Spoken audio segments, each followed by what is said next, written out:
Oh, God, oh, burp. All right, all right. Sorry, y'all. Started this a little late. I've been working late. My main man, General Africa, worked late. Guys, it's to come get this work Mobcast.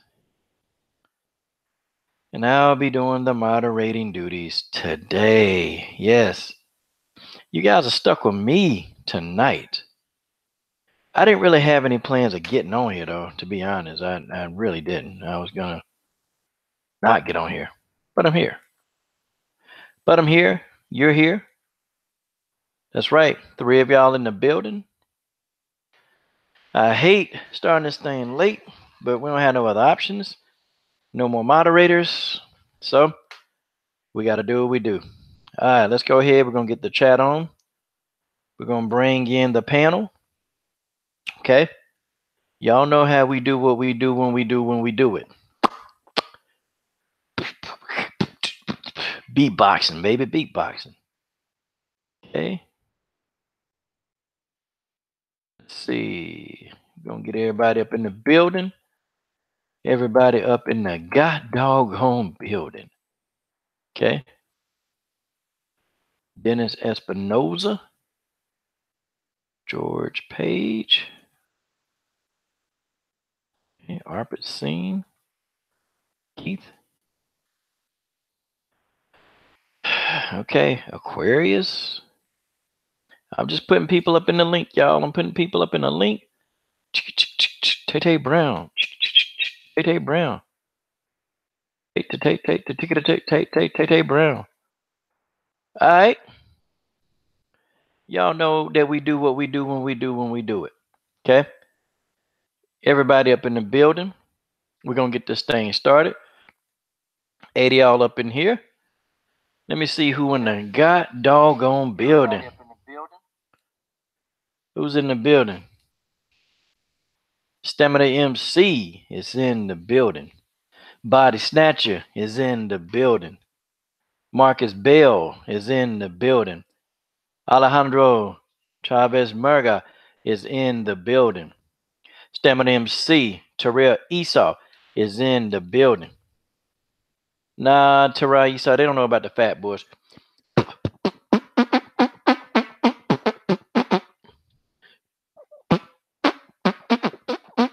I don't know nothing about that, man. I can't beatbox. Y'all smashing the god doggone like. I done sent out links. Okay, links have been sent out. Y'all ready to cook? Man, we can get this work in tonight. Come get this work, y'all. Come get this work. Okay, come get this work. You want it, you can get it. Whoever want it, they can get it, and you know that. Okay? Anybody want it, they can get it. Okay? Whoever want it, they can get it. All right, y'all. Anybody joining the anybody joining the stream? Come on in. Okay? I've already sent out your links. Floyd Money Mayweather. Wow. Floyd Mayweather should have called us. We know, okay, we know about the Rizin Freak Show. We know about that, right? We've all been introduced to the Rizin Freak Show via Gabby Garcia, okay? We know about this freak show. Rizin couldn't fool us though, could they? Okay? Rizin Federation, they could not fool this channel. They could not.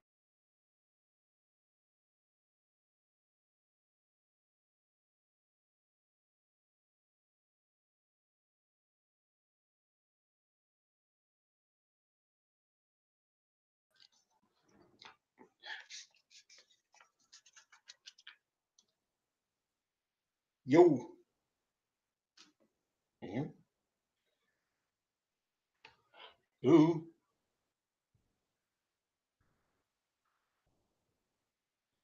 Yo.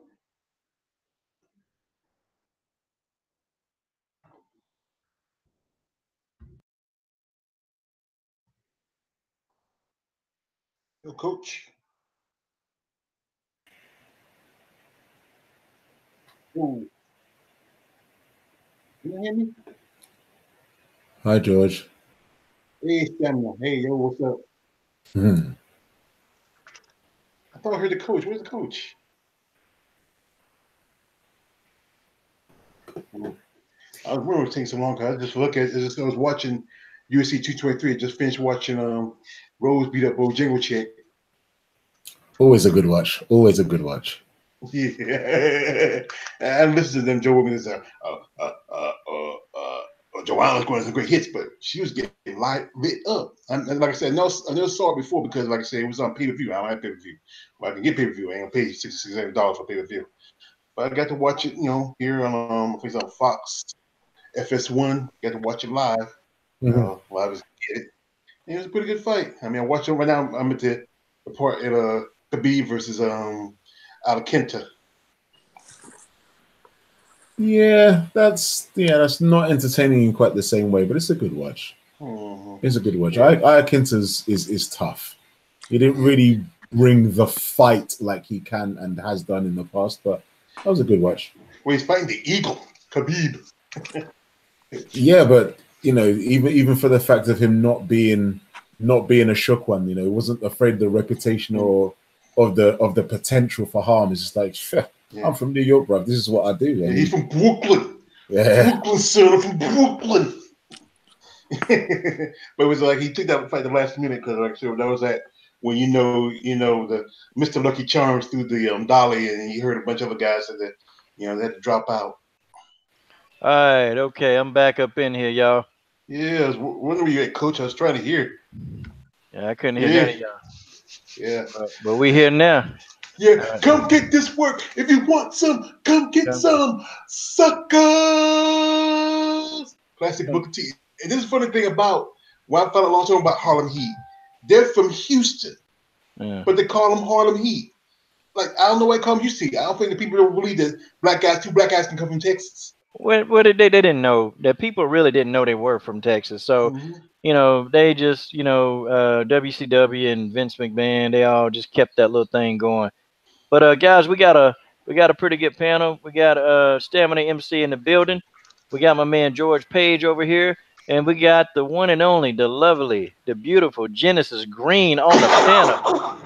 How you guys? How are y'all? How y'all doing? Wait, hold on. You laughing? George Page, you laughing?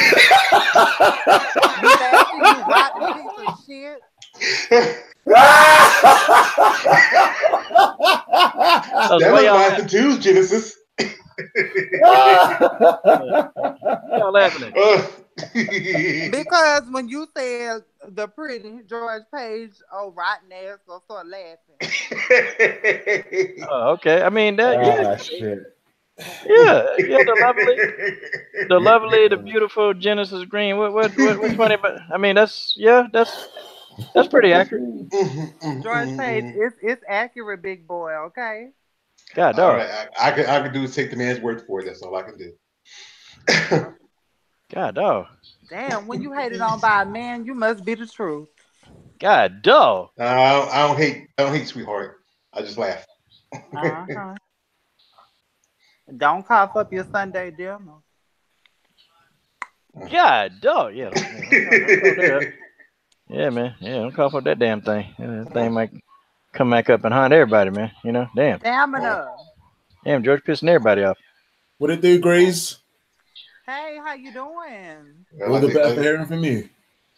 I think, like, for my man Stamina, I'm gonna do a movie quote.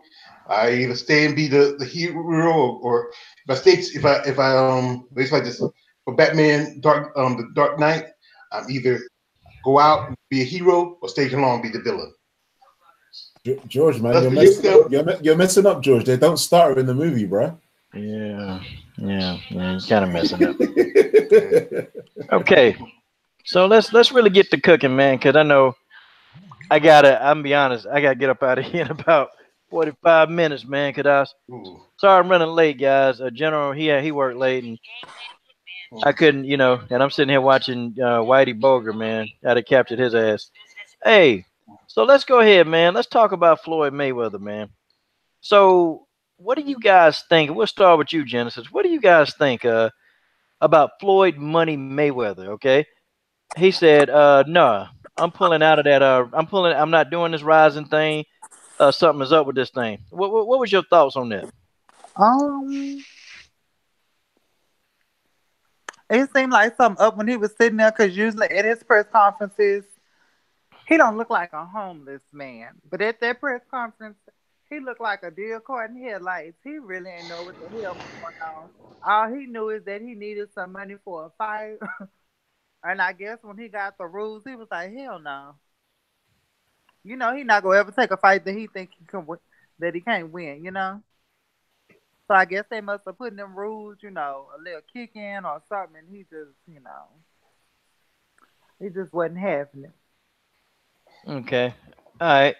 So George, I don't know. So what do you think about this whole Floyd Mayweather situation?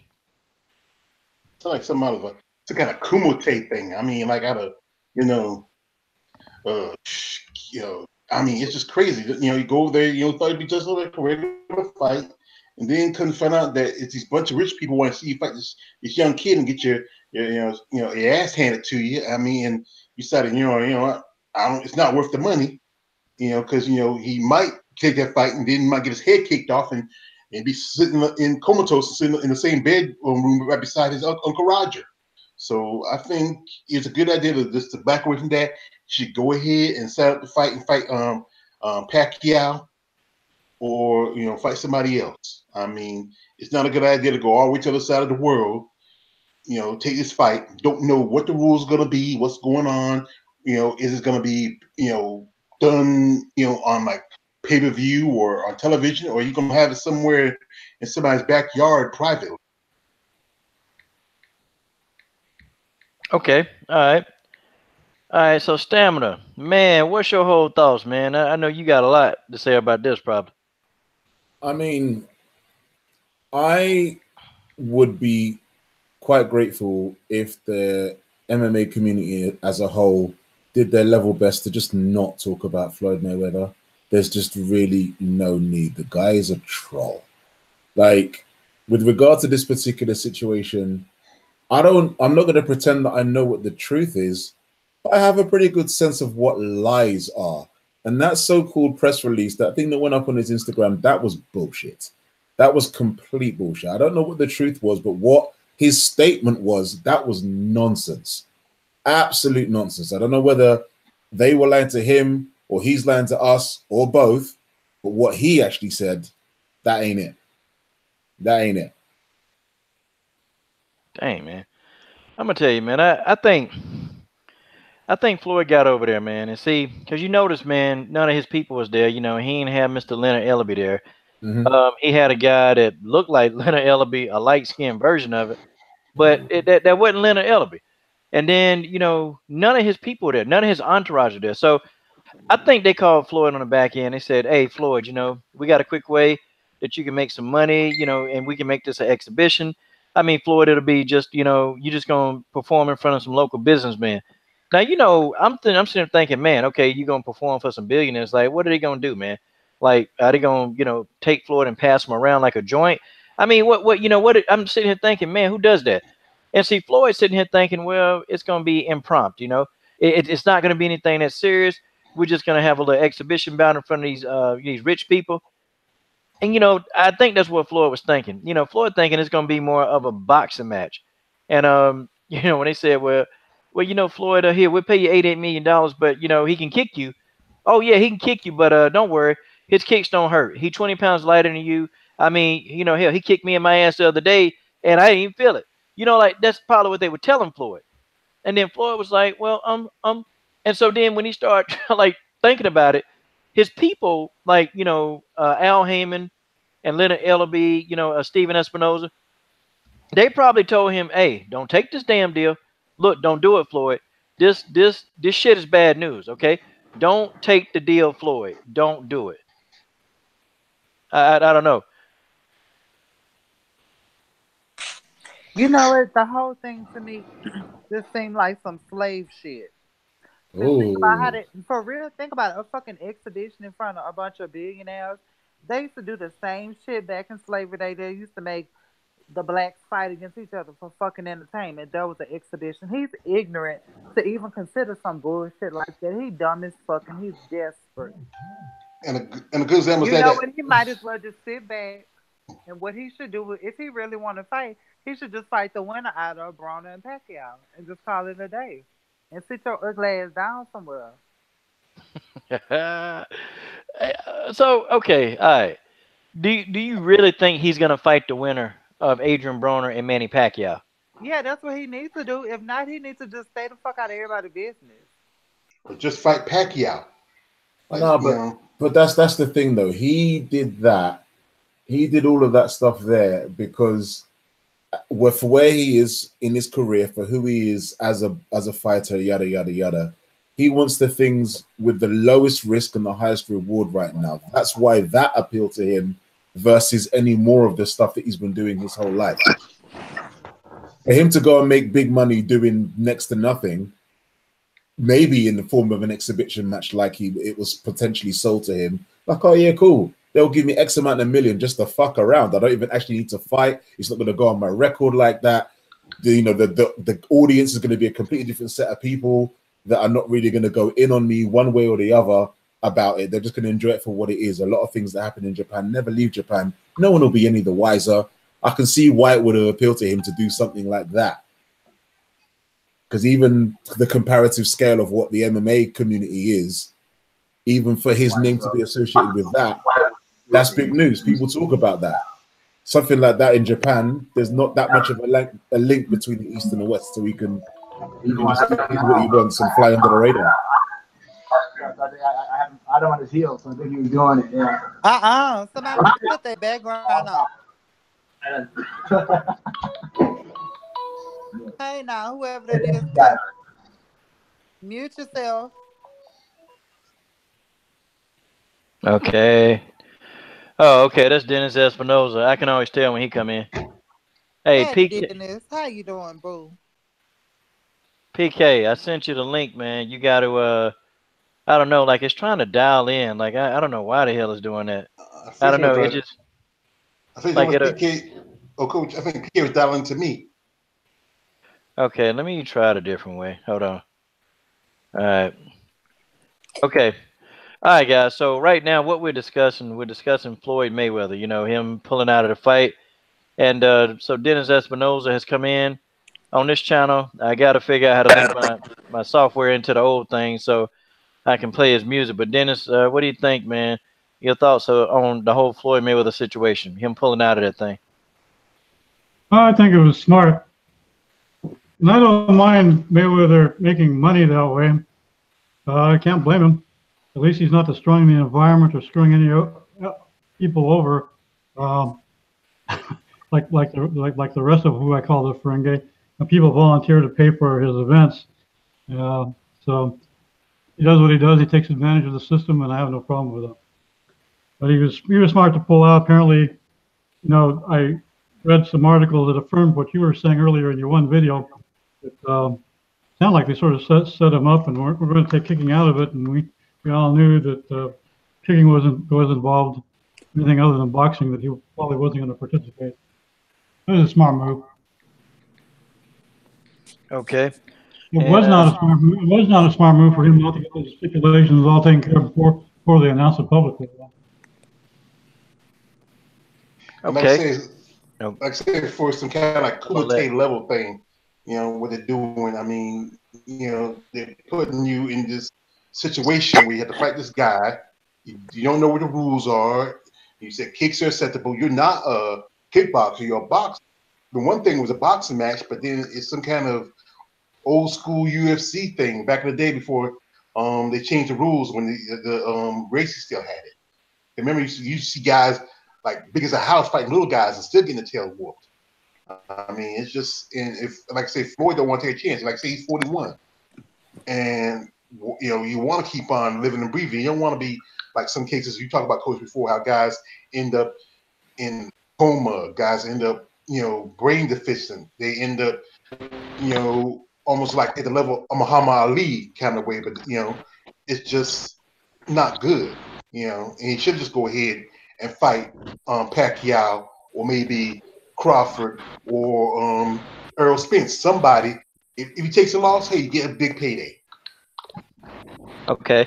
Hey, let's let some of these other people hop up in here and cook. I see my girl Rugby Queen, my man PK in the building, and I see these people. PK, man, let's get your thoughts on this whole scenario, man. This whole Floyd Mayweather thing. Hey, hey, Coach. Hey, everybody. Thank you so much for having me, Coach. I really appreciate it. APK. Yo. Hey, how's everybody doing, man?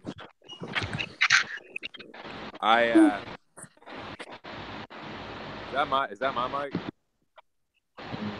Let me see. There we go. Hey, Gucci's. Yeah. Hey, how's everybody doing tonight, man? Great to see y'all. Hey, how you doing, brother? Yeah, as far as yo, XA, can you mute your mic, brother? Yeah, cool. Yeah, so this whole Floyd situation is really weird to me, Coach. I don't really know what's going on. I don't know if we're ever gonna fully know what's going on, but it just seemed weird. It just seemed like the fix was in, and it seemed like that whole time when he was up, at that press conference, it just seemed like figuratively, like somebody had a gun in his back and was just like, "You're gonna go up there and you're gonna fucking say this." You know, it just seemed weird to me. That's just kind of what it felt like. I don't know. I can't prove that, but that's just kind of it's just weird to me. The whole thing fucking stunk to me from the get go. So that's how I feel about it. I don't really know what Floyd was doing or what he was thinking, but it just seemed weird to me. And the fact that it fell through like that is not really a shocker. But that it was just weird. Yeah, man, strange scenario, man, strange. Wow.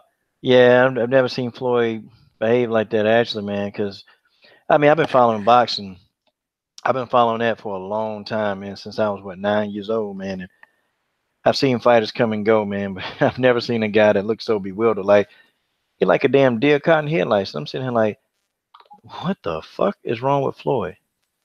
The hell is he doing? Like Floyd didn't know whether to come or go, man. Rugby Queen, what are your thoughts on this whole Floyd Mayweather Jr. situation over in Rizin? I don't know. I mean, I'm not like, I don't really pay like too much attention. Not really into like men's like martial arts or anything like that. But I mean, I don't know. I don't really have a thought or opinion about it because I really wasn't into it. So. Okay, all right, no worries. Okay, XA Gucci, man, your whole thoughts on the Floyd Mayweather Jr. situation? I just want to say, how you doing, Coach, and everybody on the panel? What's up, XA? What's going on, man? What's up, fool? Well, I just want to say this because I really don't want to talk about this Floyd Mayweather shit. I just want to say it's just a fucking joke. That's just my quick opinion, man. I don't give a fuck about it. God, dog. He said he don't give a fuck about, man. Dang. Man, you got a chip on your shoulder, man. Hey, you need a hug? I mean, you know, man, you sound like Tyron Woodley. Not really, because it was just a fucking joke. The whole thing from the start, it was announced was a fucking joke. Rizin's known for being a fucking freak show. Floyd doesn't know when to stay at the fucking what's his name, the spotlight. So, like I said, it was just a fucking joke. There's not much to talk about anymore. You know what I mean? So I really don't give a fuck. So let's move on. It was, sir. It was a circus. I had one other weird thought about that. It was so strange. It's strange to see Floyd out of sorts and set up like that. I started thinking from a conspiracy perspective on how they down Michael, how they down Prince, how they took out Bill Cosby, and they're all ready. They were all wealthy black men ready to make some pretty big purchases and increase their wealth, and they were taken down. That's some of the people, and I think there's some credibility to that. So I started me thinking about MK Ultra and Illuminati sacrifice and all that stuff. Hopefully Floyd's not being set up for something worse. It's out there, but it sort of hit me. Yeah, you're right. And a lot of people don't even believe that it exists. And I would tell you people, it really do. He was looking like that when he was sitting up there because he really didn't want to be up there. But he had sacrificed so much, he got to do what the fuck he told. I mean, it is what it is. Floyd better hope them damn Yakuzas ain't looking for his old bald headed ass.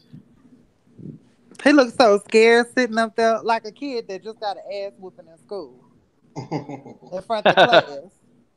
God dog. Hey, coach. Yes, sir. Hey, coach. Let's forget about this whole shit. Let's forget about it because I really don't give a fuck about it. I want to ask you a question. I saw on this article today that Misha Tate is going to become the vice president of one. I think it's One FC. What is your thoughts on that? Oh yeah, because we talked about that at full times live stream this afternoon. That she's gonna be vice president of one championship. Yeah, DJ is going to become the ambassador.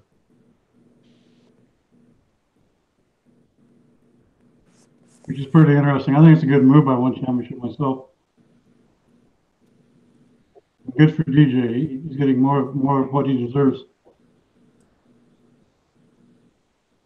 Yeah, because it seems like more fighters are now joining One FC.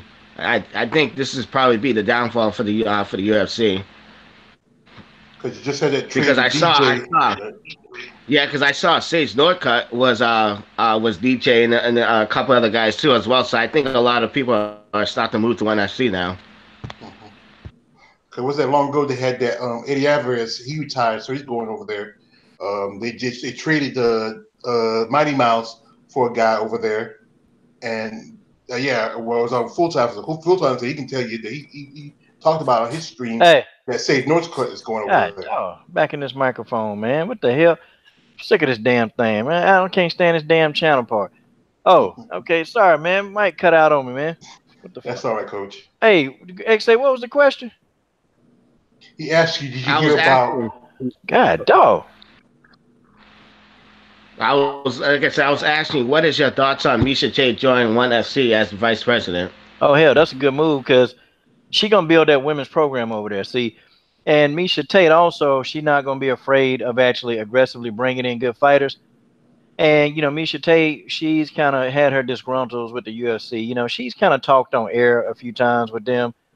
But, Misha Tate left the company and she didn't leave happy, and it's a lot of stuff that she just kind of was pissed off about.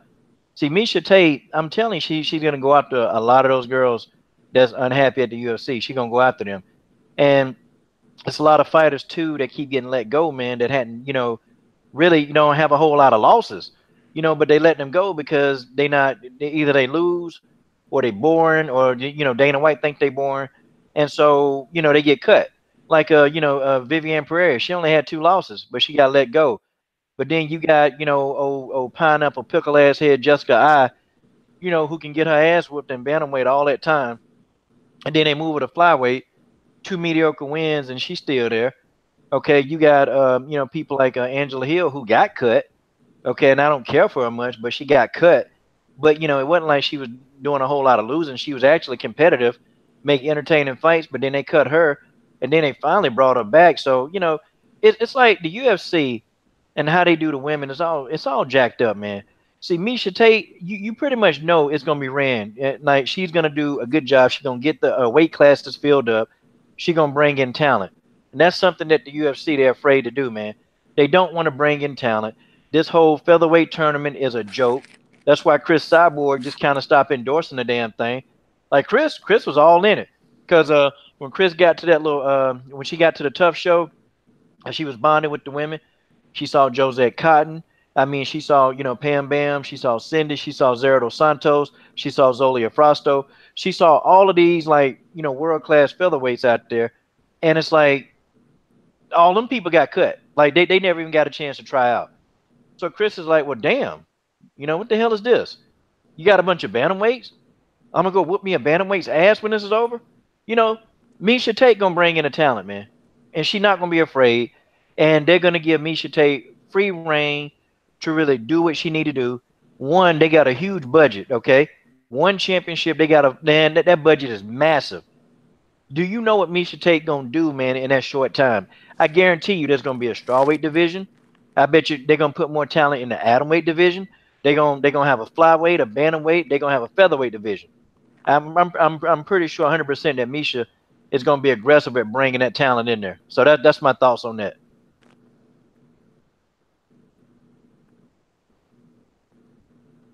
God, Okay, All right, dog.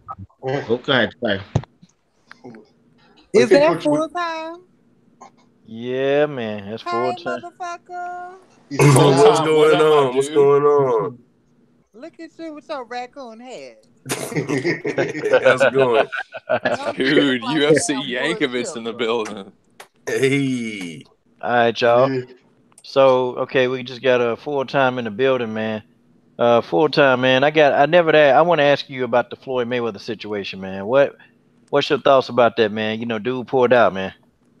Well, originally I thought it was looking like Floyd Mayweather was ducking the fade a little bit, but if you read his Instagram post, he said actually it looks like he's saying he got conned. Like they told him it was supposed to be like some people with some big money and they were just going to be like a little exhibition fight, not a real fight.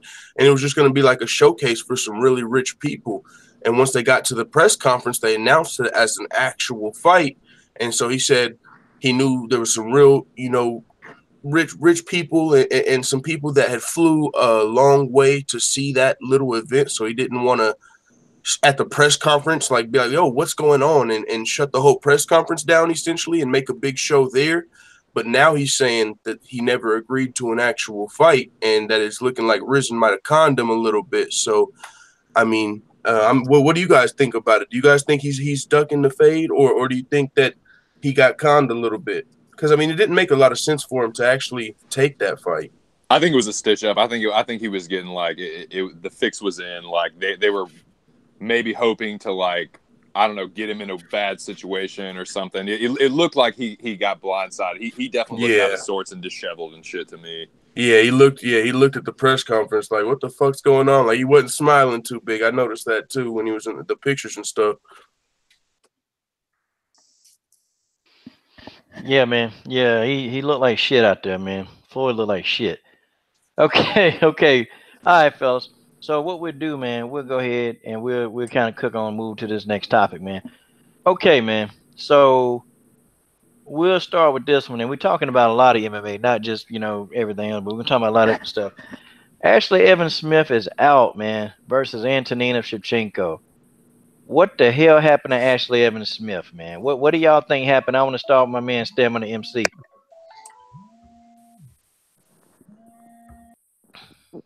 Mute button. Okay. I mean, yeah, I was actually planning on doing a little bit of searching to see what kind of talk there is out there, because yeah, it seems like this is one of those unexplained mystery type things where it's not like, oh yeah, someone got food poisoning, someone broke a leg, someone was sparring too hard, yada yada yada. I just don't know. Where I've never really been like a fan of AES like that. I don't really know what's typical for her. I don't know how she lives to be like, okay, this is weird. Maybe she is ducking the fade away. I just don't know. I don't know what her habits are. I don't know what she's about really, because fighters like that don't really interest me. So, I mean, it's a shame because I wanted to see it, because I wanted to see her get a beating. But is it Ji-Yeon Kim? Is it who's replacing? Yeah, Ji-Yeon Kim. So I'm not familiar with her, but people speak very well of her, more so than AES. So I'm actually more interested now. Okay, all right. We'll just get everybody quick thoughts, because next guy we're gonna talk about, man, we're gonna go ahead and get that in there. Okay, Rugby Queen, your thoughts. I know the women, I know you can speak on this one. I'll be honest. I'm just like these Shevchenko sisters cannot catch a break. Because back in June, when Antonina was on Dana White's Tuesday Night Contender Series, her original opponent had pulled out of the fight as well, and they got a replacement. So the girl that she fought was actually a replacement, and now here same thing's happening. It's like, what is up with these fighters pulling out? I know injuries happen, but it seems to happen to the Shevchenko sisters a lot. More than, a lot more than... It's happening so much that it just... suspicious. That's a good point. I think it actually happened to Antonina in the last Muay Thai fight before she actually came over to MMA as well. It's like, An opponent switch. Yeah, what that's is crazy. going on? So, I mean, I have mixed feelings because, like, Ashley Evans Smith, like, she seemed like she was really looking forward to this fight. So, I'm not sure if she was really ducking the fade or not, but I don't know. I'll tell you what's going on, man. These girls don't want no work with the Shevchenko sisters. Come on. They're the baddest female fighters on the planet. They watch a little bit of tape. They've realized what they got themselves into, and it's time to figure something out. My bad, I had to jump in. I think there is a lot of duck in the fade going on when it comes to the Shevchenko sisters. Exactly. Like, definitely. When she pulled out, I'm like, when Ashley Evans, when I saw that she... All right, what is going on? Like, why can't these Shevchenko sisters catch a break? Girl, them bitches don't want that ass whipping. They don't. Hey, I'm sorry to jump in. Hey, Coach, I just talked to Body Snatcher. He's having a little trouble getting on, but he was trying to get on the panel as well. I just wanted to let you know that. Pass that along. The phone line off. He gotta. I don't know, man. You gotta call in, or no, not call in, but I don't know. I sent the link out, but I don't.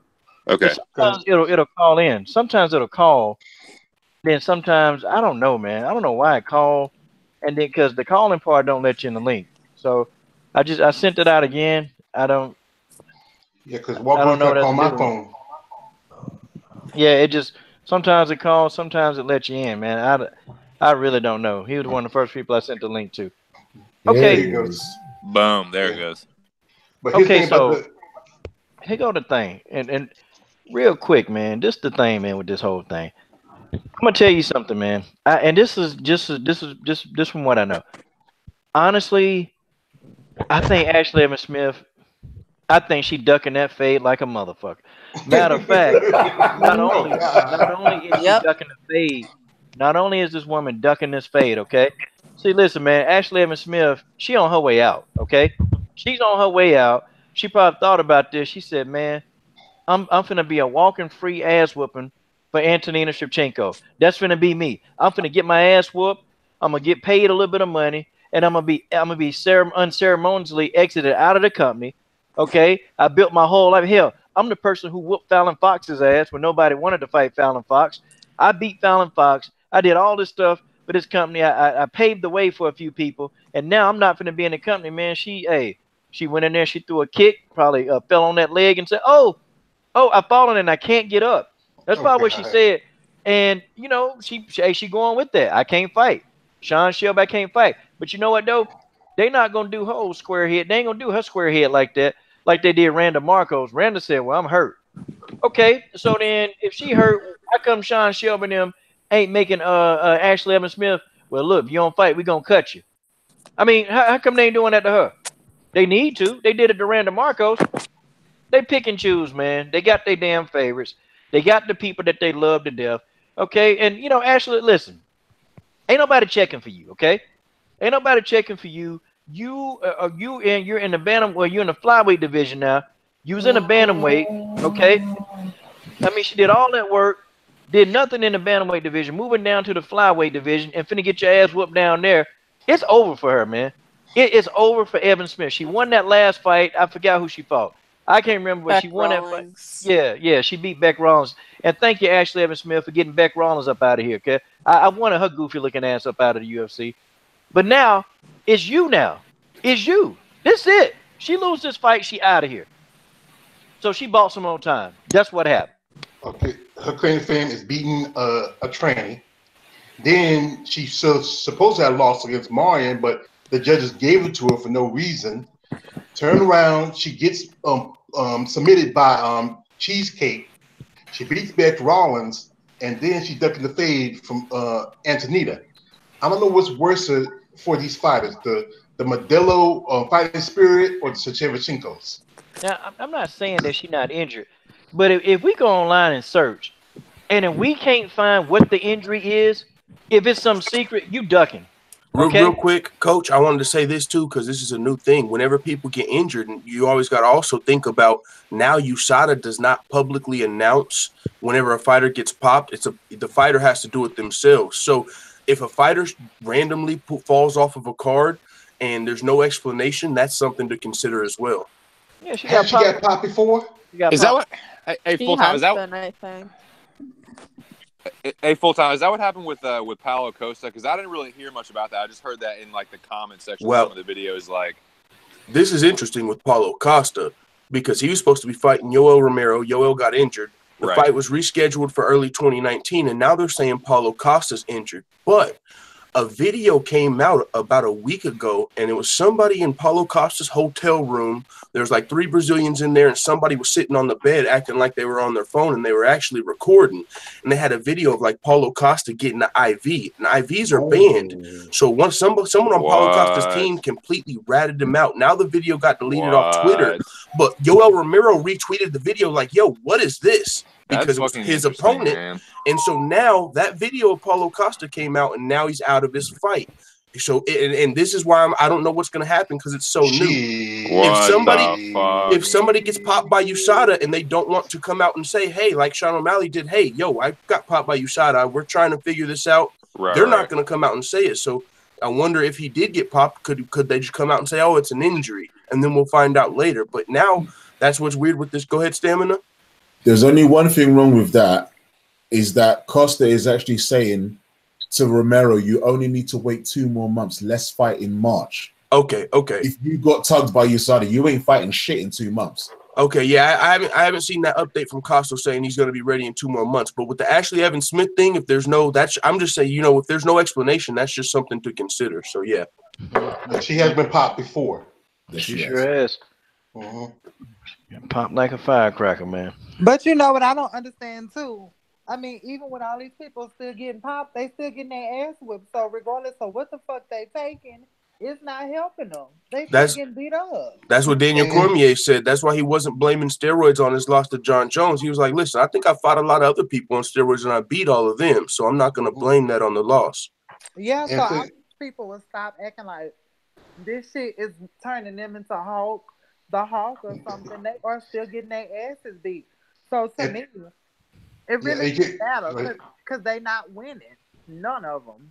Well, it's not going to help you against the greatest, but it will help. I mean, it does. They're performance enhancing and drugs for a reason. They do. Performance in this fight. I agree. If you're just on steroids and you have no skill, you're not going to be someone with skills. But if it's a level playing field and you're both really good and someone's taking something, then that'll give them a little bit of an edge. They will absolutely have the edge. And steroids good for when you're training. It helps you train longer, lift heavier weights. That's the one thing that gives you that little kick of energy when you're training and prepping. And George St. Pierre, he said there's new designer drugs and they make you more confident in a fight, make you take more risk, and it's even mental shit now. Like the designer drugs now, it's not even all about being bigger, faster, and stronger. They make you have a mental edge in the fight.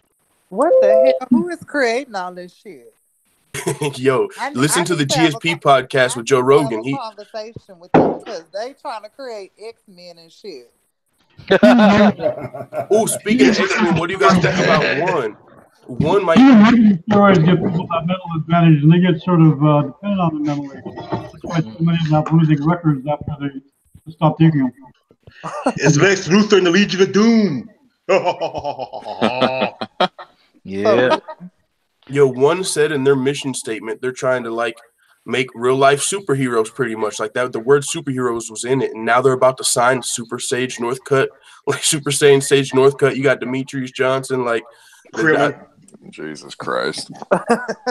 Super Sage, you talking about Goku? Man, come on. Yeah, and DJ's Krillin. Since we're talking about ducking. I don't know if you guys saw Macy Barber's interview with MMAfighting.com or something, but I did. she had said that in LFA she was scheduled twice to fight Mackenzie Dern, and both times Mackenzie Dern turned her down. Oh. I can believe Yeah. that. Oh boy, it's time to start now. Duck and phase. She flat. You know, Yeah, Macy Barber said that they tried to reschedule again, and Mackenzie Dern turned it down again. Oh, y'all know what I'm finna do. yep. Get that bitch. Womp womp. Fire! Oh, it's She on now. went in, and they asked her, "Why do you think she turned it down?" And Macy Barber's like, "Well, she's not ready for me." Get them. But I keep telling y'all. This chick. She's like straightforward. I love it. Hey, but I keep telling y'all, her first loss, Mackenzie Dern, is gonna be by knockout. I'm telling you, that girl gonna get knocked out, man. She on her way. Like when I saw her, when I saw her fight Ashley Yoder, I'm like, yo, how the hell she letting skinny ass Ashley Yoder piece her up like this? Like, what's going on, man? I thought she's supposed to be like this immovable tank, man. Ashley Yoder went in there and just took the fight to her immediately, man. I'm talking about immediately took the fight to her, and she started whooping Mackenzie's ass, okay? And I'm like, God, dog. I said, Mackenzie, I guess she needed a translator for that ass whooping. Coach, real quick, someone just brought this up in the chat. They got a great point. You remember Nico Montano was saying if Antonina's opponent falls out, she was gonna be ready. Yeah, it's funny because her opponent did. I just saw someone say that in the chat. I didn't just thought about that. Man, look, Nico Montano gonna be on the shelf, man, for about 8-9 months. Okay, she violated her contract, man. We're not gonna see her for a long time, okay? And not only did she violate it, they actually tried to work with Nico, and they tried to give her Caitlin Chikugian, and Nico turned that fight down. So What? we're not gonna see Nico Montano for about another 8 months, y'all. I'm telling y'all. Watch what I tell y'all. Nico finna be on the shelf. People gonna be talking about, yeah, Nico thinking about quitting. No, like GDR. Yeah. They put Jermaine on the shelf too when she ducked Cyborg. They started talking about, well, I had all these surgeries, I had to do all this. Look, man, Jermaine Durandame, she heard Amanda was talking about was gonna get that sinus surgery. She never got it. Then Jermaine delayed her hand surgery, talking about, yeah, I'm gonna get hand surgery right after she be Holly home. Man, here it is, the summer, man, of 2017. She still ain't had that hand surgery, man. And she got it after the fact. She got it late, man. So I don't know. These people crazy, man. They think we stupid. They think we don't know that you don't want to take the damn fight. We ain't stupid. And then Nico, remember she had that foot surgery and that other stuff. And then I know Lauren Murphy, she posted she had her foot surgery a while back. We won't see her in another 3 or 4 months, something like that.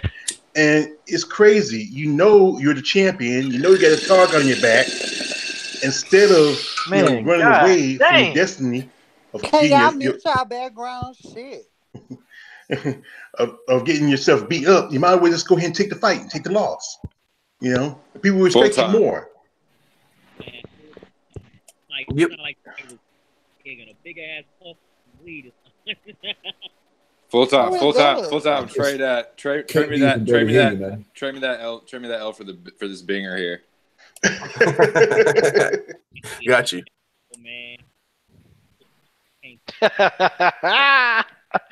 God, dog, boy, this pedal lit as hell, man. This pedal lit as a no pun intended. What you smoking? You smoking Reggie or Kush? Blueberry. You can't even talk. That should tell you.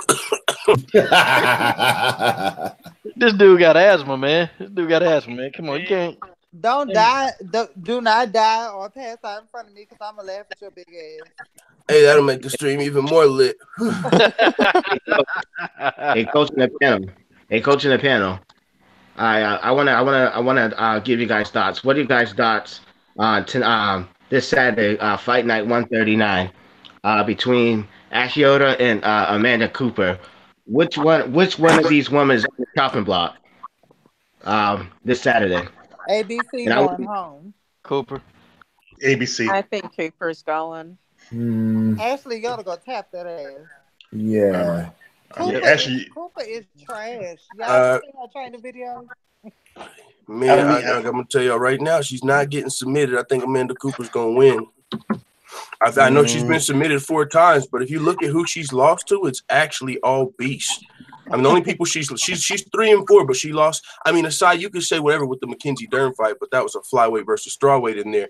But her other losses, Aspen Ladd, Tatiana Suarez, Cynthia Calvillo, I mean, they're all great.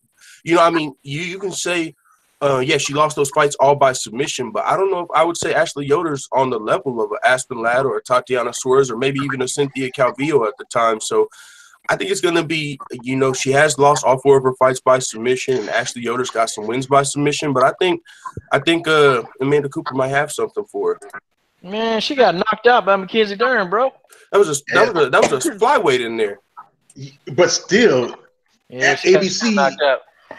ABC used to be a boxer. She should have had the advantage over someone like Mackenzie Dern, who throw those overhand rights, just dropping her head all the time. The thing about going against a grappler, though, if you have to, your defense when you're with your stand up isn't the same because you're always worried about the takedown. So your hands are a little low because you're trying to stuff the takedowns.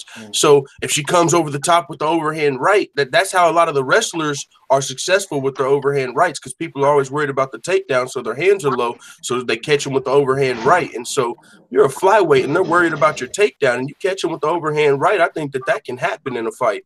But I mean, she was 7 pounds overweight, so I put a little something on that. But I hear what you're saying. She definitely should have had better stand up than Mackenzie Dern. But I mean, maybe. Well, hey, you know, Amanda Bobby Cooper fell for the feint, man. Mackenzie Dern, man, she fainted low with her head to the body, and ABC dropped her hand. She put her hands down, just like you said, thinking it was a takedown coming. Then she came over that overhand right. I'm like, yo. I thought, because you can see that thing coming from a mile away, but I mean, she froze ABC like she was a damn popsicle, man. I'm talking about she froze her side. ABC stopped moving, man. I said, God, dog. ABC got knocked the hell out. And Ashley Yoder, she's got 0 wins by KO TKO. So I mean, unless she gets a submission, she could lose this fight. But I'm gonna tell you, this a better version, man. You know what? I've seen Ashley Yoder get better, man. Like every fight she gets better. And I was shocked, man, how she was able to take the fight to Mackenzie Dern. I was shocked, man. She was actually able to get in there and make Mackenzie Dern extremely uncomfortable. And I don't know. I think she can take this one against ABC. I think she can, man, because it's not really hard, man, to fool, you know, ABC. And I just think Ashley Yoder need to start out with them leg kicks, man. Start out with them leg kicks because Mackenzie Dern. I mean, who is this? ABC gonna bite, man. She's gonna bite. Feint her to death, man. She can't deal with a good feint. That's what Calvillo did. Calvillo fainted her ass to death, man, and then took her down. To quote Ra's al Ghul, never give up sure footing for a killing blow. Okay, guys, real quick, let's talk about. I want to talk about this Cowboy Cerrone versus Platinum Mike. I'm sorry. Oh yeah. Not Platinum Mike Perry, but racist Mac Perry. Pussy Mike Perry. Buffoon Mike Perry. Yeah. Let's talk about that. 2% don't mean nothing. Let's talk about that more around, man. So, you know, man, you guys heard that, and I forgot who sent this to me. I think it was, I don't know, man. So many of y'all, it might have been you, Dennis Espinoza. Somebody sent me this. And, you know, guys, I've been telling people about this Jackson Winklejohn gym. I've been telling y'all that Mike Winklejohn is an asshole. I've been telling y'all that he been running the fighters away. Okay, that's why Donald Cerrone got up out of there. What is other dude, man? What's his name? Vando, he got on there and said, man, yeah, I wasn't satisfied with that Jackson Wink gym. Hell, I went to the old Jackson Wink. Well, it was just Jack's MMA back then. You know, they resurrected that Jack's MMA building. And now people that's at Jack's Wink MMA, they're going over to that old Greg Jackson building, man. Are you talking about Lando Venata? Yeah, man, they're over there training, man. But the thing of it is, man, I think Platinum Mike Perry, I think he getting his ass whooped because Donald Cowboy Cerrone got out of the curse. Platinum Mike Perry cursed over there. It's something with that Jackson Wink gym, man, why these people always getting the hell beat out of them. And when they lose, it's brutal. It's not just like a simple loss where they just got touched up. No, man, they getting the hell. Do you see them guys' faces, man, after they done? Like Mike Winklejohn getting these people, he getting their asses whooped. He really is, man. I wouldn't want to fight with Mike Winklejohn. I wouldn't want to do it, man. Could I be constantly thinking, damn, what did my career end up like his? You know, Mike Winkeljohn last few fights as a kickboxer, Mike Winkeljohn was laid out on the damn canvas, man. He was looking up at the stars, counting them damn stars too. I mean, y'all tell me, man, what y'all think, man, about this whole Jackson Winkle John fiasco? You know, the guy Vando leaving that damn building and saying that you know, people there had beefs with him. He just said he couldn't deal with it, man. He got sick of that gym. We'll start with you first, Rugby Queen.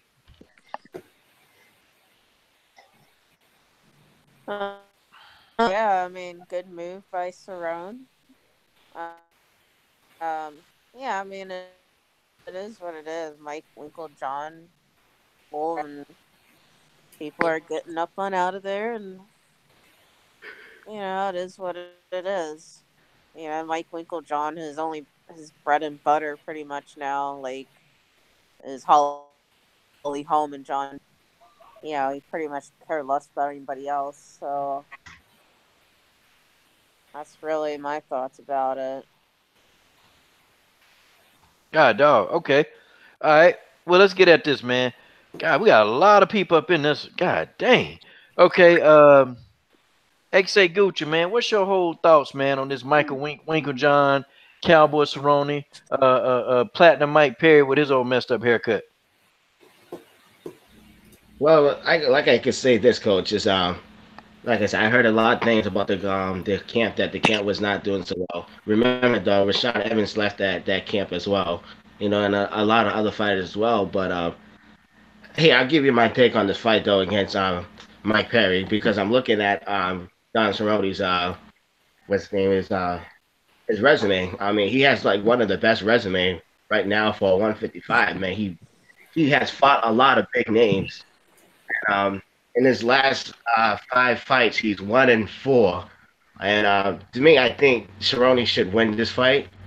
He has to win this fight because if he doesn't win this fight, I think pretty much Cerrone is done as a fighter. I mean, come on, you don't want to lose to fucking Mike Perry out of all the people. You know what I mean? So Cerrone should definitely win this fight. He should definitely win this fight. You know, like I said, man, if he doesn't win this fight, I think Cerrone should just pretty much just hang it up, man. You know what I mean? Because, like I said, I saw this the video on UFC on Fox. He said that he wants to, right after this fight, he wants to go back to 155. But I don't know. But getting knocked out by Mike Perry, that could pretty much change the outcome of that. Because, like I said, if he gets knocked out or finishes this fight, I think Cerrone should just hang it up. You know, that's just me. But can I jump in real quick? Hey, can I jump in real quick? Because I'm gonna go ahead and play devil's advocate on this one, because I agree with everything the coach said about Mike Perry. He's definitely makes racist comments. He's a buffoon. He's an idiot. All that you said is true. That gym is going down fast. But let me tell you something. Mike Perry is knocking Donald Cerrone the fuck out in the first round. I don't care what you guys say. Donald Cerrone is very, very shop worn. He's 35 years old. Mike Perry is 10 years younger. He's coming into his athletic prime. And Mike Perry has hands. Mike Perry was a pro boxer. He did get knocked out in his first pro boxing fight, but he's very aggressive. He comes forward. Donald Cerrone does not deal with pressure well. He's got a shaky chin, and Mike Perry is knocking Donald Cerrone the fuck out in the first round. You heard it right here. Well said, PK. All right, we got you. Okay. Who else over here in the god doggone building, man? Let's hear what my man Stamina MC got to say about the situation. I have nothing. On to the next.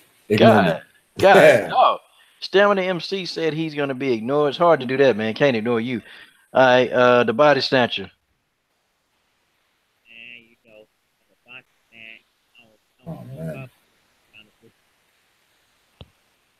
All right, man. All them trolls you done blocked on my channel, they coming back to get you because we can't hear you, man. I think they done shut you up, man.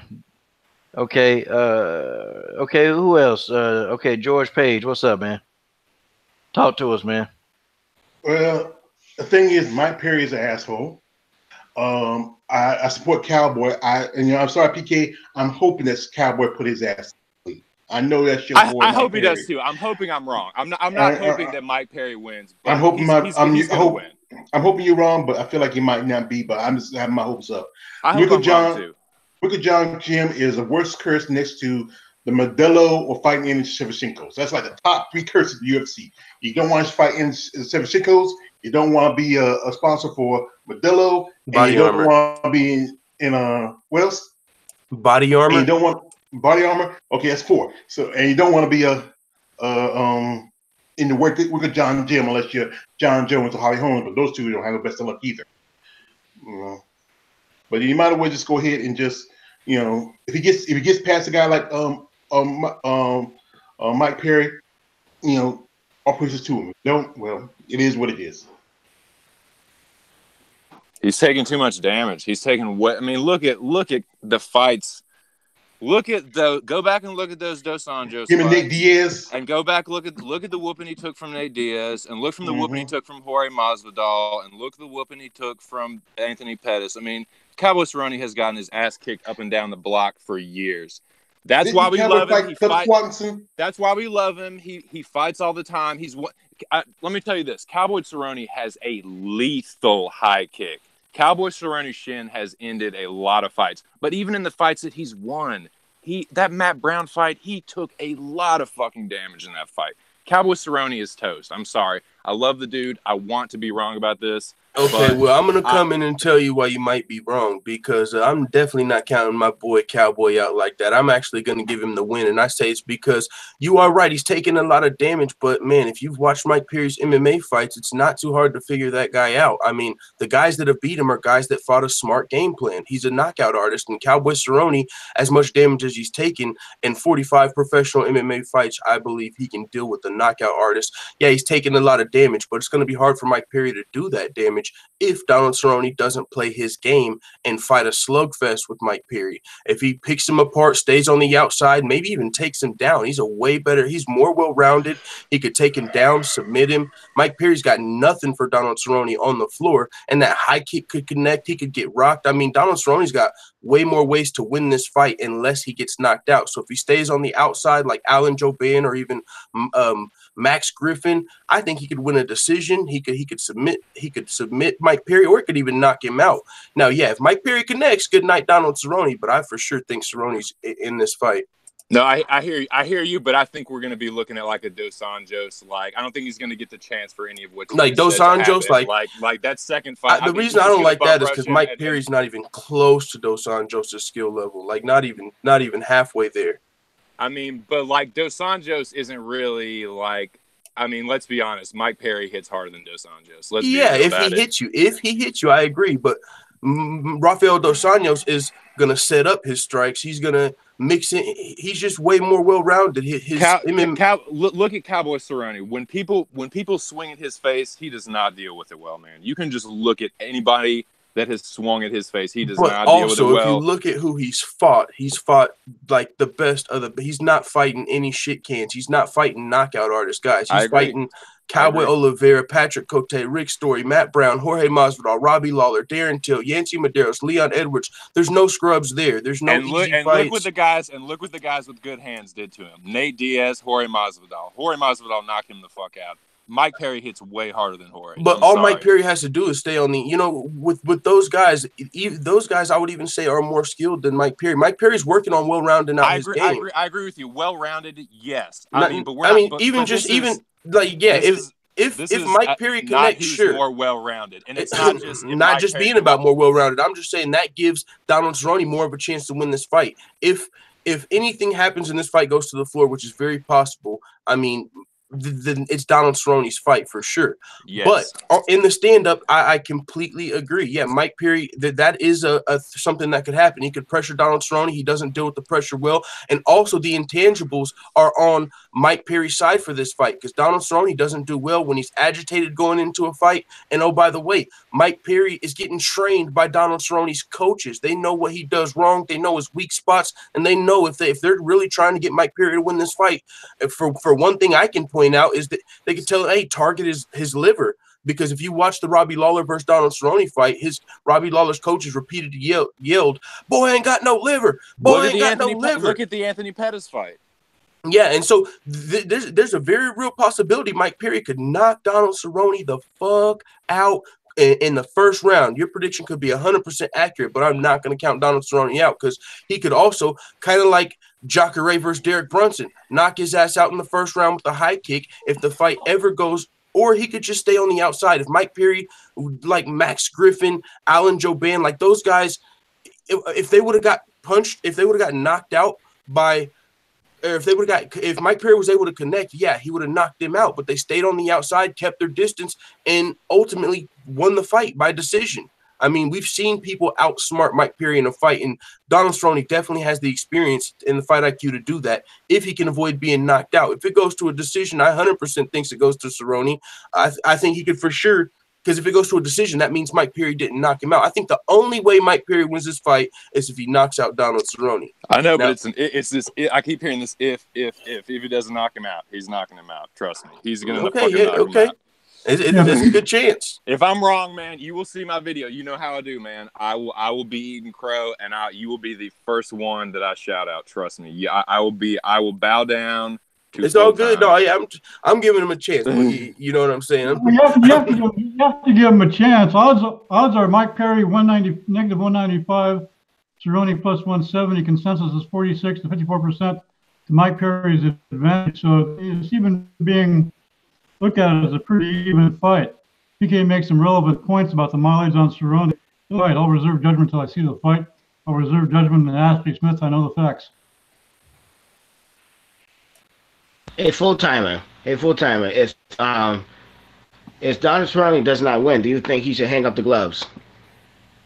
Boy, yeah, because I don't think I mean, the only reason he's fighting, I think, is for the money. He's had great sponsors. I mean, he's got movie roles. I mean, I think he's only fighting because he loves it at this point. And if he's not, and not only, yeah, if he loses this fight, especially if he gets knocked out, I think he should.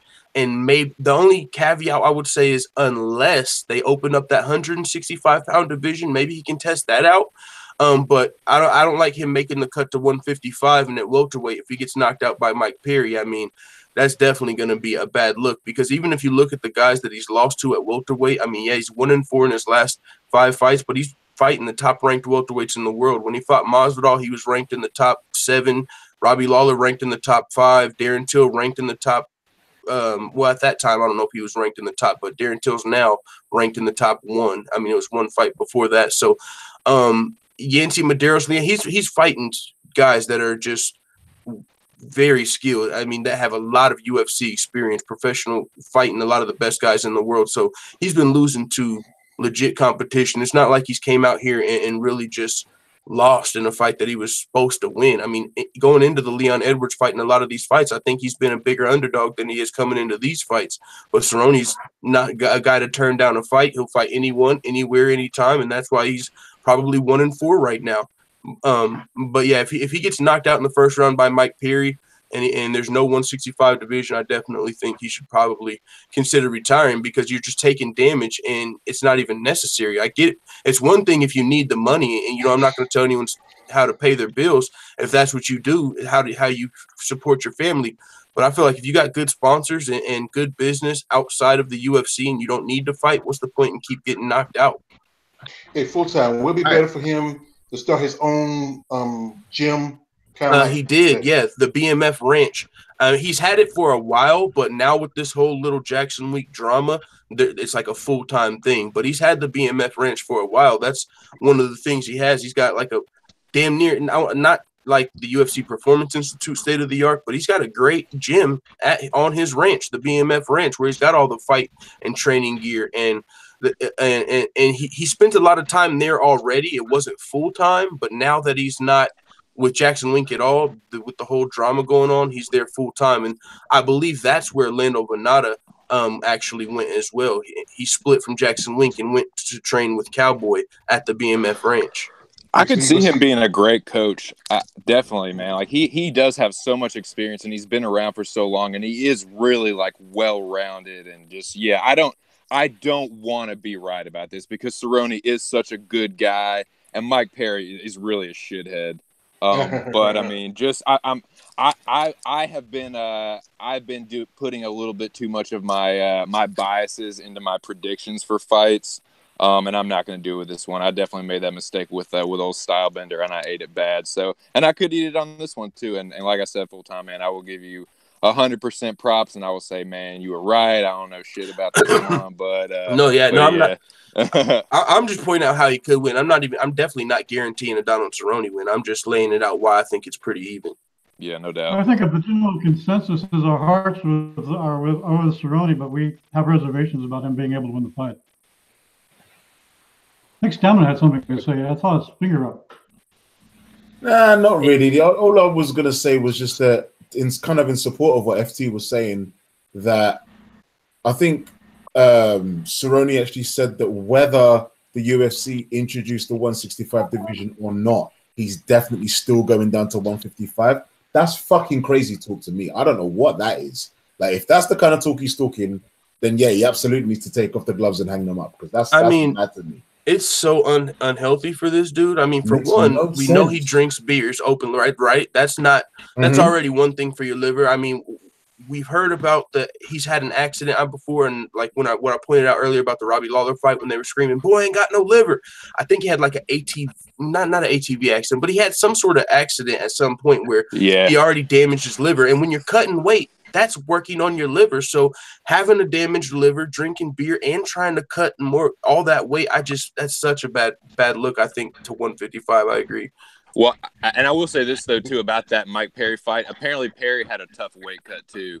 Apparently, he said it was a little bit tougher. Ooh, that's good to point out. That could be potentially a factor if Cerrone could weather this storm. By the way, yeah, Mike Perry, he doesn't have amazing cardio. If Donald Cerrone it lasts till the second or third round, he for sure takes control of this fight. Yeah. I'm pretty confident that Mike Perry is going to spark him early, but if it does go past the round, I mean, that's going to come into it.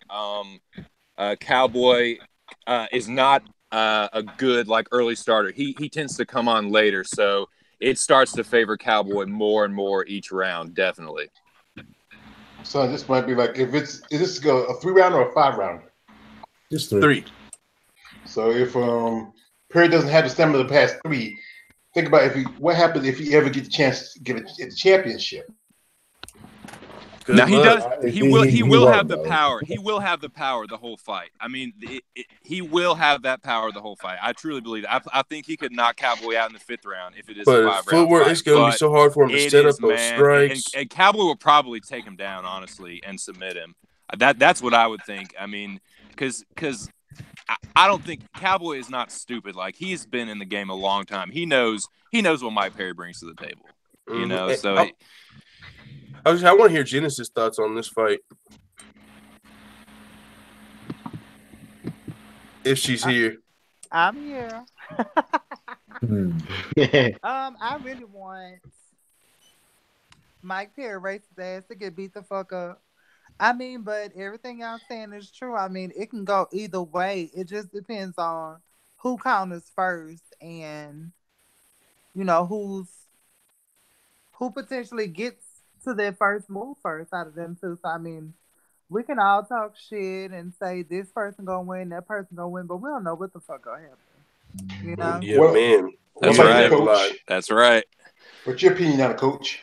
I mean, because we all talking about Mike Perry gonna knock him out, but what if he hit Mike Perry with a lucky lick and knock his ass out? It wouldn't be the first time. It wouldn't be the first. Mike Perry's been dropped before, and Cowboy has knocked a lot of people out with that kick. A puncher's chance. I mean, but who knows? Mike Cherry, I feel like Mike Perry's got to win in the first round, man. This is Cowboy's fight. I'm over here like, can't wait for the fight. I'm rooting for Cowboy. I'm ready. Hey, full timer. Yes, sir. Yeah, there's another match under here. I want to hear your thoughts on Mikhail Pennican versus Jermaine Demenery, and give us your thoughts on the main event between Chan Sung Jung and Yair Rodriguez. I want to hear your thoughts on it. The GDR Pennington fight, Coach, actually, I mean, he kind of changed my mind on it a little bit because, I mean, for me, that one's really close, but I feel like GDR, even though she won her last fight against Holly Holm. Before that, I was, just looking at her fights and her opponents because, honestly, before the Holly Holm fight, I wasn't big on GDR. I didn't know her history, I didn't really know much of who she was. But now I clearly do. Since then, I've learned a lot about her. But I looked at her fights in the UFC before she fought Holly Holm, and it was against some girls. Well, the first one was a girl that only had one fight in the UFC, and in my mind, and I could be completely wrong on this, but whenever I think of GDR, I think of a kickboxer or more of a stand-up fighter. And so I just feel like if Raquel Pennington has a chance to win this fight, her edge is going to be the ground game. So I feel like maybe she can win this fight if she can take the fight to the ground. But like Coach said, I feel like GDR is just eons above as far as skill level is concerned. Stand up, I think that's for sure GDR. So yeah, I think GDR wins this fight unless Raquel Pennington can, win this with her, with a strong grappling game plan. No, she don't even have 2 legs. Hell no. Peg Leg Pennington. She just, I don't know why she should be, instead of her fighting Peg Leg Pennington, she should be fighting Joanna Pena, because she's just been out for a whole year. And that'd be better somebody who's already rested, got something together, instead of a fighter who already got her tail handed to her by Amanda Nunes, and then also has a one bad leg. Most definitely Go Duck and Run is gonna take advantage of that leg. Yeah, I mean, yeah, I hear what you're saying, and GDR's got some good takedown defense. So I mean, the odds are definitely not in Raquel Pennington's favor. But like Genesis, like you pointed out, this is MMA and it's unpredictable. Anything can happen in this fight, even though you give the edge to GDR. But as far as the main event, Korean Zombie versus Yair, man, Korean Zombie, he's a fucking beast. It's just unfortunate that his career has been derailed by his mandatory military service. So that's why he had to take like 3 or 4 years off, and then he came back, had a great performance, knocked out Dennis Bermudez, I believe, and then he had another fight scheduled, and the opponent fell out. But now he's back, and man, I kind of give him the edge in this fight, although Yair Rodriguez, every single fight he's been in the UFC, I mean, that wasn't against Frankie Edgar, has been thrilling, and he's looked amazing as far as stand-up is concerned. But Frankie Edgar, boy, he came out and looked like he exposed – I mean, he looked like he exposed Yair, but it's just how bad he beat him up, and Frankie Edgar can really do that to any prospect. So this is a tough fight for me to call. I think I'm more confident saying it's going to be possibly a fight of the night than I am picking the winner. But I give the edge to Korean Zombie because I feel like he has the full fight camp. That's kind of why I'm giving him the edge, because he was preparing to fight Frankie Edgar.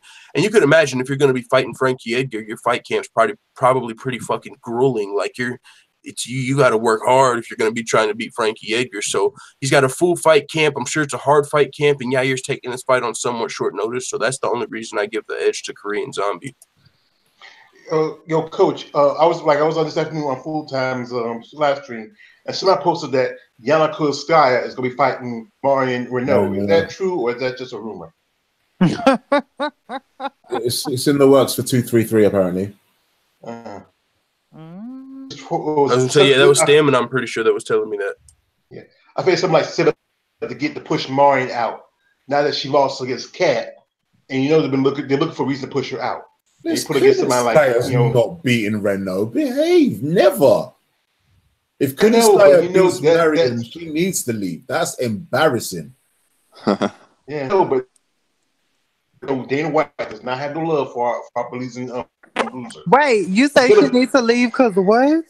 If Marion loses to Yana, she needs to go. She better not. You know what? The only way I could see Yana winning is probably by submission. But I mean, because other than that, she don't really do nothing too well. I think a better fight would have been her and Bitch, getting a rematch from that draw. That'd be a better fight. Beth Kohei, her brain is still scrambled. She's gone. She's gone. Yeah, she gone. She's toast. And you know what? I really thought GDR should have fought Kat Zingano, but she already know her ass was gonna get slammed, so she went and on somebody who is her, because that's an easier fight for her. It's Raquel versus Kat, who she know that somebody's gonna slip one of her punches, and when she goes to the ground, that's it. Yeah, because really with the bantamweight division, there's just not too much offer. Either you got right now Nunez gonna fight of Cyborg. She's going to be in ICU unit for the next 2 months after that fight. You get Holly.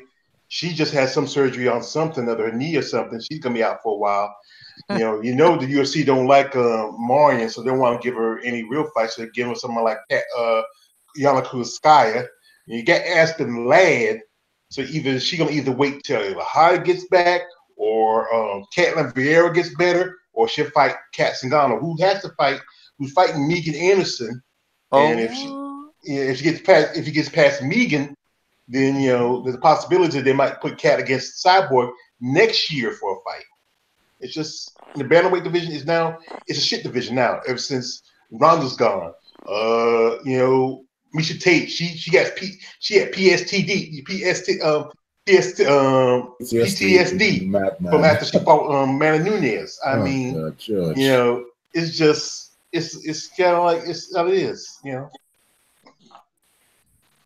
Hey guys, hey brothers, sisters. I don't want to go off topic of what you guys talking, but there's rumors going around that Ben Askren will fight Robbie Lawler. PK, give me your thoughts on that, brother. Ben Askren versus Robbie Lawler. See, I'm definitely, if that's the fight, I'm definitely going to research that thoroughly. I'm not going to lie, I'm a big Robbie Lawler fan. I've been watching that dude. I started watching. I knew about Lawler when he did his first his first real UFC run. And then when he was in Strikeforce, I knew about him. But I really started following him when he came back and had those fights with Johnny Hendricks. So yeah, I'm a Lawler fan. I do think Askren is a little bit overrated. I will definitely favor Lawler in the stand-up department heavy, but obviously with Askren's wrestling now Robbie Lawler. He is known. His style is sprawl and brawl. So his takedown defense is good. He's a veteran, but Askren is this top level grappler. So I want to do a lot of research on that fight. But yeah, I mean, in short, I would favor Lawler standing and Askren if it goes to the ground. But yeah, that's my thoughts on it in a nutshell. And real quick, it is official. Yana Kunitskaya versus Marion Renault has been added to UFC 233 in Anaheim on the Ben Askren versus Robbie Lawler card. This is gonna be. I mean, if like I said, this might be short work for Marion, but if not, if they don't pull another Ashley Evans Smith situation like they did the last time and give it to Yana because she might have gotten one little takedown or maybe knocked her down in the first round and she got. I mean, it's just that's the thing. Marion needs to put her to sleep, submit her or knock her out. That's the only choice you get. If you take it to the distance, it's a good chance the judge is going to find a way to screw her. I think she could submit Yana too, because Marion has a very, very good ground game as well. So, but that's just my opinion. I agree. Yo, Coach, you're kind of quiet, Coach. I know Marion's your buddy. You got to let us know, and I know you love her. Come on, Coach, give us what's your thoughts. I don't think he's been there for a while. I think you might have technical problems or something. It's just us. But like I said, this is enough of us. Yeah, like I said, the thing is, it's that the bantamweight division, it needs, instead of like taking the girls from the tough show and flopping them in there, which they should be the featherweights, it should go ahead and start. You still got Sarah Kaufman. We talked about that, how this woman beat a lot of women who are in UFC right now, but she's still sitting over there in Invicta. I mean, just because she had a bad, couple bad losses and then you got to drop her, but she's still a good fighter. And people are scared. They're ducking the bait with Kaufman. I don't think it was definitely that she lost or anything. It was mainly a contract dispute. She wanted more than what UFC was willing to give her, and she's not in the UFC. They couldn't come to an agreement on the contract, so they let her go. It was both, actually, because she didn't have leverage to demand more money because of her initial record with the UFC. And she's on record as owning owning those losses and understanding that she put herself in the situation. But I think she's been earning her way back. No one will fight her now in Invicta. So I think they should give her a good opponent in the UFC and get her back in the UFC. Yeah, think about it. Now that Misha Tate's going to be the vice president over the champion one. You think that she'll recruit her because they fought in the past. They have probably a good camaraderie. You think she recruit her to develop their bantamweight division? Yeah, good point, George. She wants to be in the UFC though. Like that's where she wants to go. Like she doesn't want to go anywhere else. I know, but like, the the UFC thing don't is, want though, you got to go where you're gonna be taken. UFC isn't making any offers to her at this point. I think Championship One has the money to pay her. But do they have the competition? Is the question. Well, are there people for her to fight over there? If not, then the money is of no consequence. Well, like I said, they can start recruiting because you got a lot of different franchise bantamweights. You got the girls from some of the women from who did the competition for the tough. They probably make bantam, and then you got other fighters out there who the UFC may not feel like it may worth their time. You still got people at LFA. You got people at Access has their they have their little division. You got a couple others out there that have some on the come up, and you still have also Invicta is a picking ground. You got girls who want to leave Invicta and come over there. Yeah, but the problem that Sarah has in Invicta right now, according to Shannon, what's her name, is that there's actually no one actually on Sarah's level to fight. Like they have bantamweights, but they're all like 2-0 or some shit like that. It's just that you can't feed a 2-0 fighter to a champion, especially not someone as decorated as her. So that's why she hasn't fought in as long as she has. I would hazard a guess that someone like Sarah feels like for where she is now, especially because she is a champion, that the kind of fighters that she needs to have on her resume now going forward are all in the UFC. That's why she wants to be there. Because to go and fight people in Bellator or LFA or PFL or whatever the fuck else, there'll just be empty victories or very embarrassing losses. The career-defining moments are all over in the UFC. Everyone that she needs to fight to really feel like she's a great combat sports exponent, they're all there. And I absolutely agree, but it's just at this point, she's fucked. Like, I show no interest in taking her back. Like the old IC song, with no Vaseline. I just, that's what's going to happen.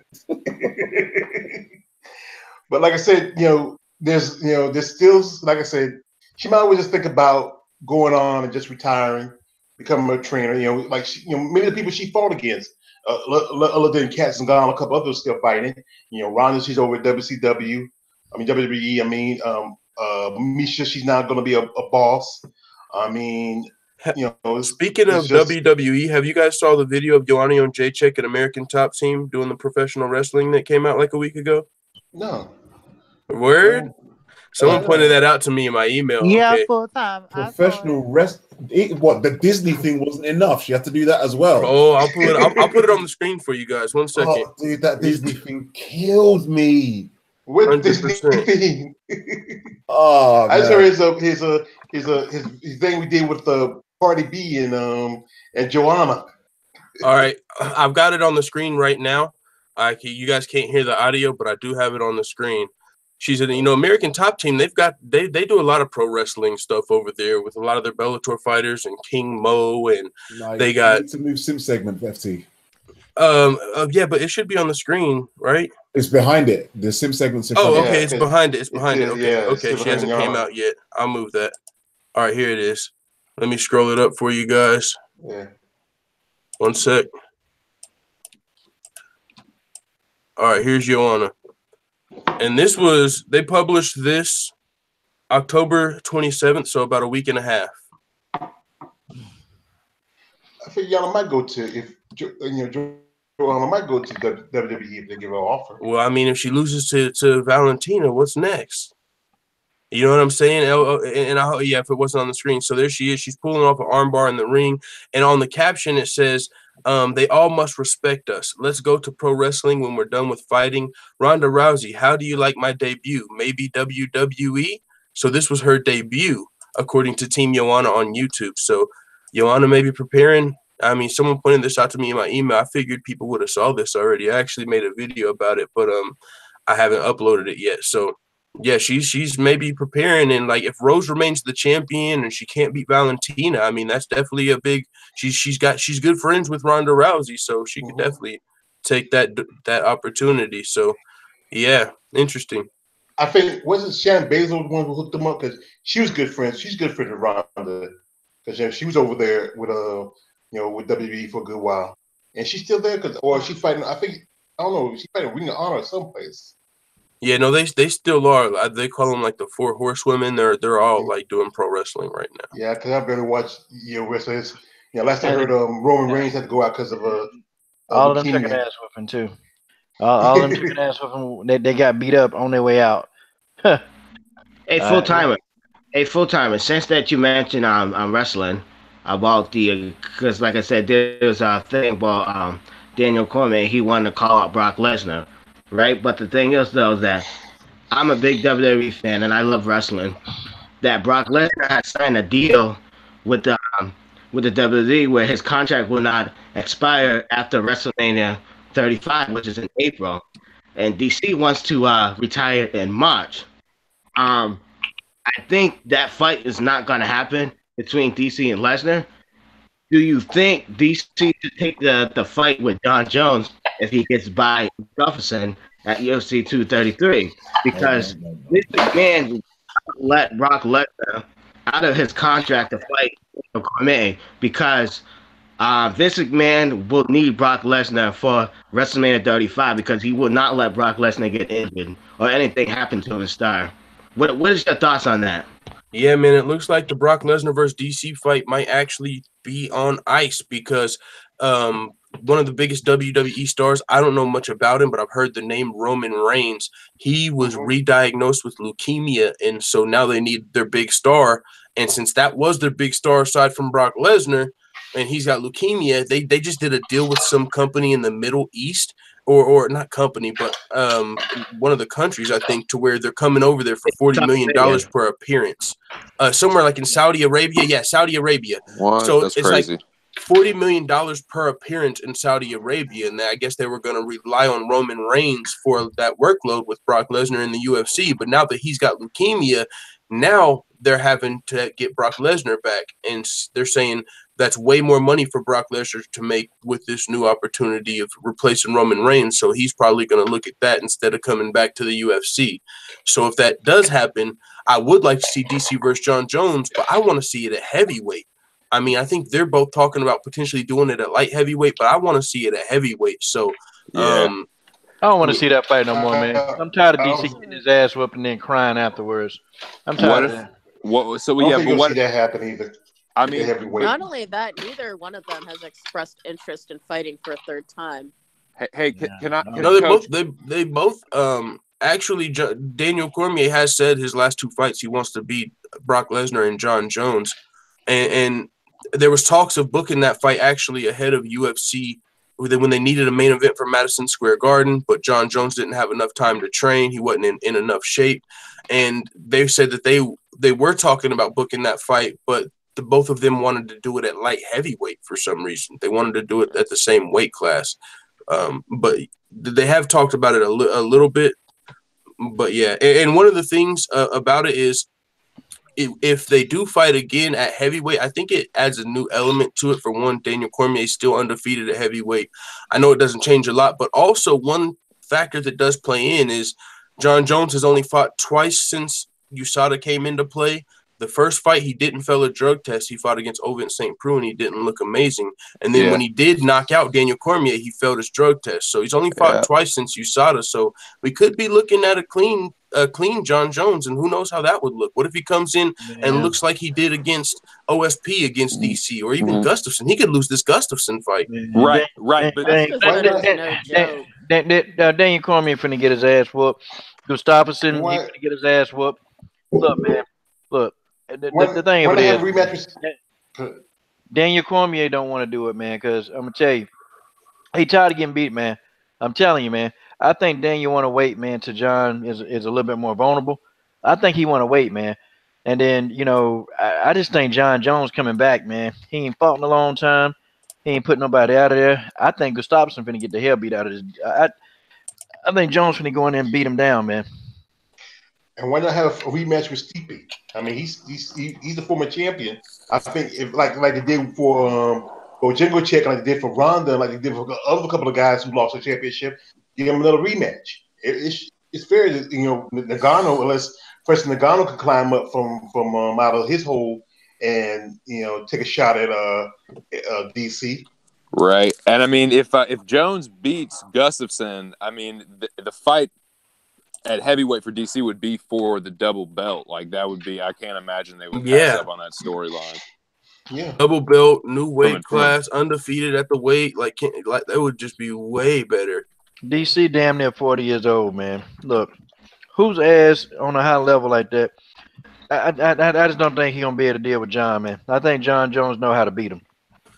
He doesn't want to do it. He knocked out Stipe Miocic at heavyweight. That's why I like it at heavyweight. I agree with you. At light heavyweight, it's nothing much for me. I think John Jones will probably just beat him at light heavyweight. I kind of like the parity of it being at heavyweight, a new weight class where DC's undefeated.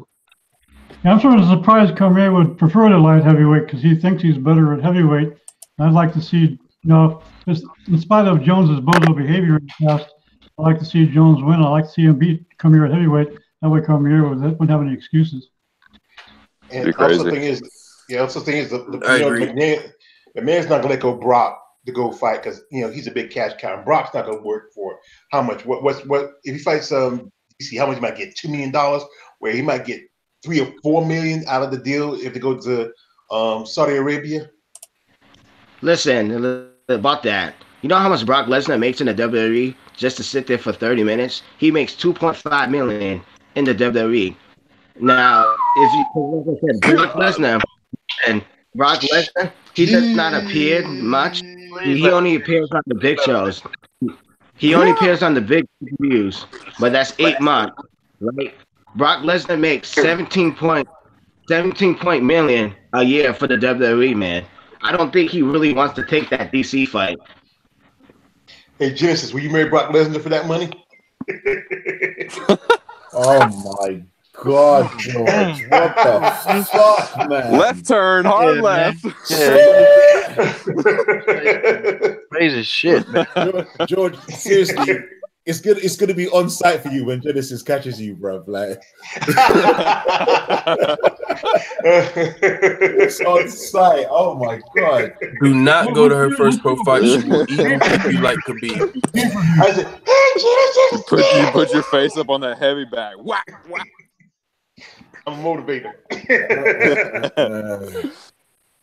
But like I said, it's just he knows, even though he might like I said, he might want to fight back at UFC, but he knows his money and bread and butter is with WWE. That's where he started.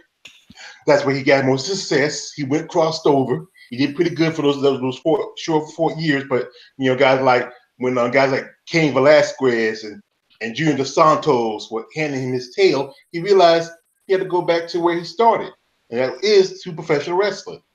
Now, maybe someday, the point where if they'll give him another contract to stay any more longer, he might go back.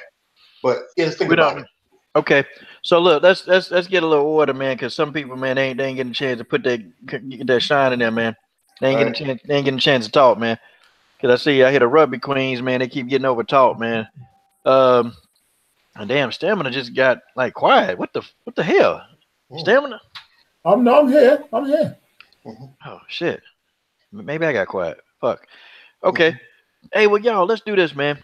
Okay, we're gonna end it off, man. We're about to end it off because we've been on here for a good little minute, man. Hell, man, let's do some closing thoughts, man. And we'll start with you first, George, and then we'll end with the ladies. All right, let's get it. Well, like I said, with the situation happening now with Ashley Smith's out, I think this is gonna be another easy win for the Panther.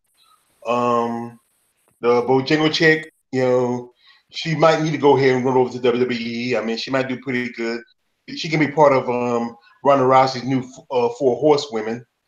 And with Floyd Mayweather, man, go ahead and fight Manny Pacquiao. That's a better deal than trying to fight some Japanese kickboxer and get your head knocked off and put in a coma. You be sitting in the same bed with your Uncle Roger. I'm done. God dog. Okay. XA Gucci 23. Well, like I said, I just want to first say thank you all for having me come on, man. It's always good to spend my Thursday afternoon with you guys, just to talk MMA. I get to learn more about the sport, especially the women, because I don't know much about it. But yeah, I just want to say thank you all for having me come on. I just want to say this, though. Please be safe out there in the world. I mean, there's too much crazy shit that's going on nowadays. It's just like everywhere you turn around, somebody's getting killed. This is happening. This is happening. So, like I said, I just want to give my praises to everybody on the panel. Just please be safe out there, and just enjoy the fights coming on this Saturday night. And, that's all I got to say. God Thanks, dog. Taiwan. Okay. All right, my man Stamina MC. Yeah, good times for WMMA. It's looking like there seems to be a lot going on. The whole AES thing, yeah, okay, we've definitely covered that. Having done a little bit more looking around while everyone was talking, I've actually realized that I do know who Ji Young Kim is because I watched her fight against Melinda Fabian, and that was fucking terrible. Fucking terrible. She fights like that, the way she fought that fight, then Ashev is queen. Like, he'll be done in one, and it'll be very quick. But yeah, I'm interested for the Yana Marion matchup, and another one that no one seems to have spoken about as yet. I don't know, maybe they're not interested or whatever. Is the whole Joanne Calderwood versus Ariane Lipski is also scheduled for 2:33 as well, and because everyone speaks very highly of Lipski, she apparently done good work over in KSW and whatever else. She's just signed to the UFC. That's another one that's going to be interesting for me. I don't really give a shit about the whole Paige Rachel thing, but even 2019 already looks exciting and looks interesting. So yeah, it's a good time for WMMA. I'm done. All right. Okay. My man PK was in the building. Yes, sir. Hey, first of all, Coach, I want to thank you and the entire panel, man. Full-time XA, Stamina, Rugby Queen, George, Dennis. Yeah, everybody, man. It was great talking to you guys. I hope I'm wrong about Cerrone Perry. And I'm looking forward to a great evening of fights, man. And yeah, like I said, it was great talking to you guys. Salute to the entire LDMMAC, man. Hope you'll have a great evening. Thanks. I'm out. God, Salute. dog. My man Dennis, the legendary Breaking News Espinoza. I agree. What's looking more exciting for the women's MMA will be even more exciting when this noon Cyborg fight is over and after Cyborg wins and the bantamweight class is unclogged. Needs to get going here. The bantamweight class has been sort of really lagging. I'm just looking forward to Cyborg and Noons, frankly. I'll never understand WWE. I know those guys are athletic. Guys and gals are great athletes. They have to be to fall and jump and all that. But I don't get it. The outcome script and all that. I can't get any enjoyment out of that at all. So it's just bizarre. Lesnar fighting MMA isn't all that much better than Mayweather fighting a short Japanese guy. It's still a freak show to me. All blessings. It's better. It's better stamina, but it's because Lesnar has wrestling skills, of course, and all that. It's better, but it's still sort of weird. All blessings. Be safe. Be well. Take care. That's Dennis Breaking News Espinoza, and we got full-time MMA. Just quick closing thoughts. Salute to the panel. It was fun. My closing thoughts are just don't sleep on Cowboy and don't sleep on Amanda Bobby Cooper. Looking forward to the fights this weekend, and I think they're going to be a lot of good ones. So thanks for having me on, and I'm out. Man, thanks for coming on, man. Genesis Green, is she back? Okay, Genesis Green has left the building. No worries. She's about to pull up on George, bro. That's what's happened. I think she's still on mute. Yeah, she probably working. All right, Ruby Queen. Closing thoughts. Yeah, Ashley Evans Smith. I'm now just really thinking about it. She Antonina Shevchenko. I mean, come on. She flat out ducked her. We all know it. Macy Barber. I'm gonna have to get into this a little bit more. Find out a little bit more about the Mackenzie Dern ducking her. That's just hilarious to me. Yeah, that's great. John Jones, Gustafson. I'll be honest. There really isn't anything I have to say about John Jones. I think a lot of you know my thoughts and opinions about him, and I'm one, like I have mentioned before. I don't care how talented you are. When you fuck up that many times, you don't get my respect. So no, I don't respect him. I have no respect for him, and I'm not going to give any credit to his name. So, yeah, I know nobody's perfect, but, in this business, when you fuck up that many times, you don't get my respect. So, that's how I am, and I don't give a shit what anybody thinks about it. John Jones is a fucking asshole, and he can just go to fucking hell. Damn. That is my closing thoughts. Damn. Okay. On to the next. Damn. Okay. Damn. Okay. Fuck me, Queen. What God. Damn. God. Fire. Ouch. Okay. Whoosh. Well, guys, XA Gucci, did you get a chance to talk, bro? I think he did. He did. Yeah, he did. Okay.